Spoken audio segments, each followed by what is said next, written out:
The Fyter Fest card is starting to take shape. We also have some additional hints on where they're going with a few different storylines. And is Allie going to be QT Marshall's downfall next week on Dynamite? What's up, everybody? Thanks for tuning into the Newswire on That's Wrestling. My name is Eric. Thanks for joining us, and be sure to like and subscribe to this channel if you want more content like this. Today is the AEW Dynamite Rundown, so let's get to it. Chris Jericho came out at the beginning of the show joining the commentary team. He wasn't a replacement for anybody, so it ended up being a four-man booth. I think would have been a little nicer if they decided to have him just be with Tony like they had during the Georgia tapings, but it worked out. For the most part, Jericho kind of used his really high energy to basically push the pace or set the pace, and he kind of took control of the most part, with everybody else jumping in and filling in when they needed to. The first match of the night was FTR making their debut against the Butcher and Blade, and they actually had a really good back and forth match, a solid wrestling match. In the end, the FTR pick up the win. They hit the Shatter Machine, which they're now calling the Goodnight Express, and then hit the assisted pile driver that they're calling the Mind Breaker, and they pick that up over the Blade in the end there. The Young Bucks came out after the match to say that, hey, well, we appreciate you saving us a couple weeks ago, but we haven't officially introduced ourselves. We're the Young Bucks, and we have been carrying tag team wrestling on our backs for 15 years. And the Butcher ends up breaking up the party, and a huge brawl ensues. We have Jimmy Havoc coming out. We have Kip Sabian, Omega, and Hangman Page. They all come out. In the end, all the heels are scattered, and FTR and the Elite are standing in the ring with a bit of a face-off, and the segment ends there. Should be interesting where this goes with this three-way. We have the tag champions in Omega and Hangman, we have the Young Bucks, and we have FTR. So we have a bit of a three-way dance going here.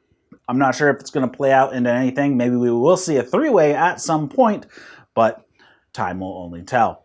Next up, we had a quick backstage segment. We had QT Marshall giving Allie a monogrammed jacket of the Nightmare family. This kind of pissed off Brandy and Dustin, and this tension between that group, the Natural Nightmares, is going to come to a head at some point, I would think. Maybe even next week, as the Natural Nightmares are having a tag title match against Hangman Page and Kenny Omega, since they are the #1 ranked team. Nyla Rose and Penelope Ford teamed up against Kris Statlander and Hikaru Shida in a tag match. It was a solid match. In the end, though, Penelope Ford picked up the win after interference from Kip Sabian. Nyla Rose tossed her the women's title belt, which then she used to hit Hikaru Shida, which then she also hit a fisherman suplex and picked up the win there. Nyla kind of walked off on her own, and it seems that they might be setting up a match between Hikaru Shida and Penelope Ford for the title. I'm guessing this is probably going to go down with Hikaru Shida asking for the match to get some sort of revenge on Penelope Ford for winning in such a blatantly cheating fashion. So will that be the title match for Hikaru Shida at Fyter Fest? That is what it is looking like at this time. Next up, we had Best Friends and Orange Cassidy. So we had Trent, Chucky T, and Orange Cassidy against Jake Hager, Santana, and Ortiz. This was a really solid match after Orange Cassidy got to show off his abilities. He rolled up Santana into a crucifix pin after Ortiz was pushed off the top rope by Chucky T when they were setting up for a street sweeper.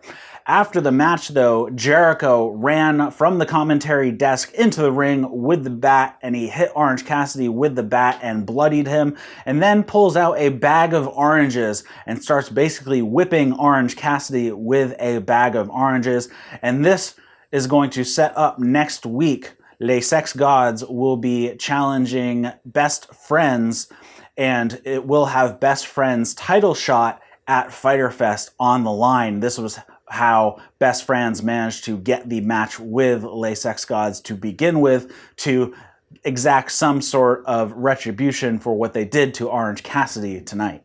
During an interview with Tony Schiavone at ringside, Billy, no longer being called Billy Gunn, I'm guessing the WWE lawyers got involved with that one, MJF ends up interrupting and saying that he's been #1 ranked for the past 3 weeks, he's been undefeated for a year, he has the Dynamite Diamond ring, and it's unfair that he hasn't had a title shot yet.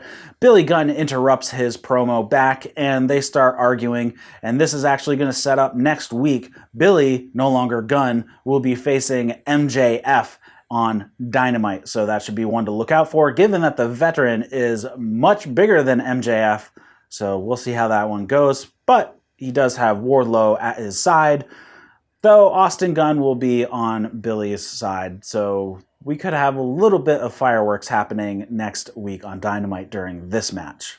Next up, we have Sammy Guevara has a match with Colt Cabana, and after a strong start by Colt Cabana, in the end, he ends up falling to Sammy Guevara when he goes up for a Chicago skyline, but ends up slipping. Then Sammy ends up hitting the GTH and getting the pin there. After the match, the entire Dark Order comes out, and Brody Lee just strolls over to Colt Cabana, helps him to his feet, and then they leave down the tunnel. That is the Dark Order. Colt Cabana is left there at ringside, and he goes up the stairs, and instead of going down the tunnel that he came from to begin with, he goes down the tunnel that the Dark Order came from. So he's following the Dark Order to the back.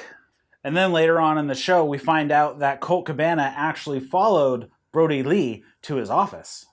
We also have, after the Dark Order left, Sammy Guevara starts to say that he's the best wrestler in AEW. Matt Hardy comes out and says that he respects him and he thinks that Sammy is definitely the future of AEW. Matt Hardy goes through a couple of character changes in the middle of this, so it seems like they may be grounding Hardy's character a little bit into reality, with him having a split personality or having multiple personalities that are all kind of fighting for position within his mind, whether that's on purpose and it's a show by Matt Hardy, or if he has, obviously in the storyline, has multiple personalities. At least now we're kind of getting to see it. It's not taking place with a wardrobe change or anything. He just kind of shook his head a little bit and changed his accent, and different things kind of happened there instead of doing the wardrobe change that they did a couple weeks ago, or what they did during the Stadium Stampede or the street fight leading up to it.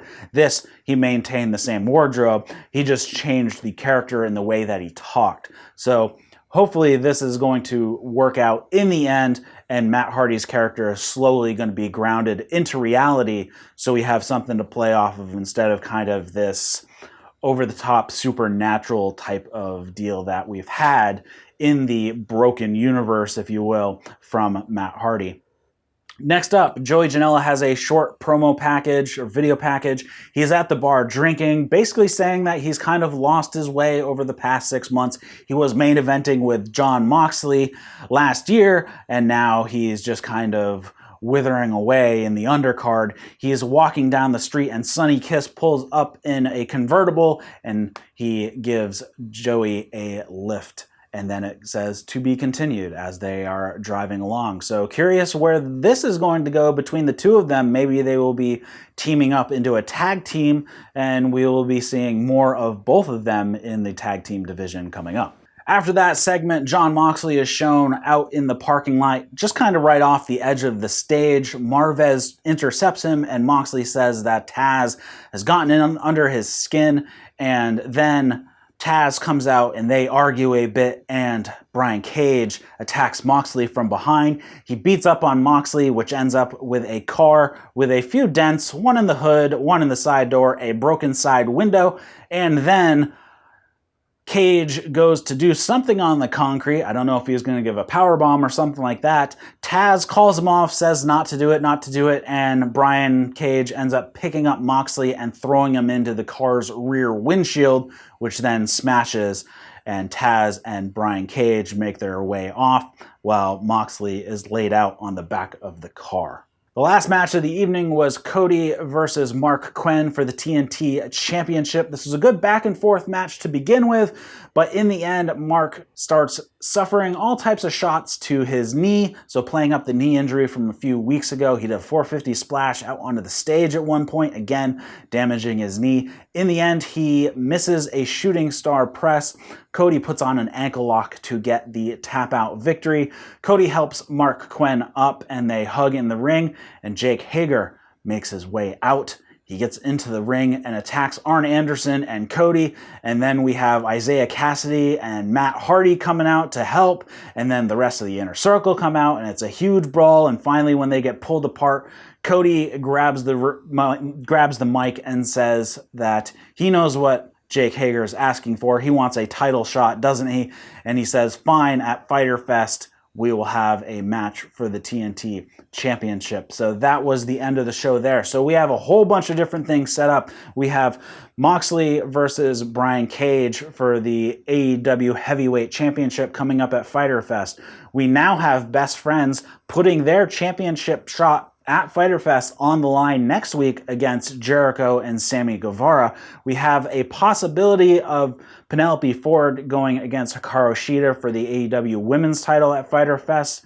That's still up in the air, but a lot of people think that's where it's going. We have next week, the Young Bucks will be facing Superbad Death Squad, which is Jimmy Havoc and Kip Sabian. And we also have the Natural Nightmares will be facing Omega and Hangman Page for the tag titles. So should be a good one next week. And now we have some idea where they're going with the Fyter Fest card. Now we just need to see after that how they're going to start building up All Out the first week of September or the last week of August. I'm not exactly sure which day it falls on this year. Probably the first week in September. So that is it for your AEW Dynamite rundown from June 10th, 2020. Be sure to like and subscribe to this channel to get more content like this, and be sure to tune in this evening, 7 p.m. Eastern. We will be doing a full podcast review of AEW Dynamite, so be sure to check that out. And thanks for tuning into the Newswire on That's Wrestling. See you later, guys.